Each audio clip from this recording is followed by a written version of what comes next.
Voilà, ça aussi, c'est une proposition qui me tient beaucoup à cœur et je remercie les amis qui sont à la direction de la police aujourd'hui, de la police municipale, qui m'ont aidé à travailler autour de ce sujet. Il ne faut pas confondre accompagnement des seniors et la brigade de soutien aux seniors.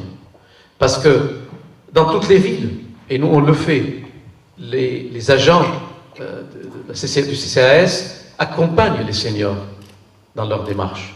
Mais aujourd'hui, on sait, on voit qu'il y a des personnes en difficulté, des seniors en difficulté, qui ne peuvent pas réaliser je dirais, des démarches administratives simples au quotidien.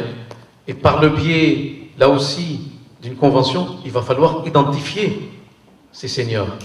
Il va falloir les identifier. Et là, il y aura aussi des passerelles avec le centre communal d'action sociale, qui sont aussi informés de ce que j'appelle la cartographie humaine du troisième âge, et à côté d'une démarche de ce que j'appelle la main tendue par le service social, il y aura aussi des mains tendues, peut-être des mains un peu plus musclées là, avec des voitures adaptées et identifiées qui vont les accompagner dans certaines démarches du quotidien. J'ai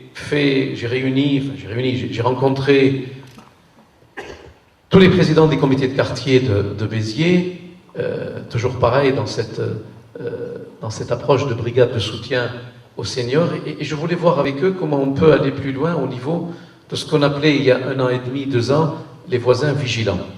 Parce que je voulais voir un peu quelle est leur réaction à ce niveau. Et j'étais surpris.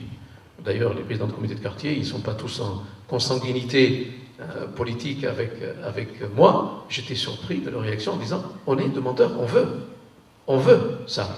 Voilà, donc moi je pense qu'il a aussi, il faut faire ce qu'on appelle le zonage et l'ilotage, les termes techniques, avec une convention, ce que j'ai envie d'appeler les voisins sereins.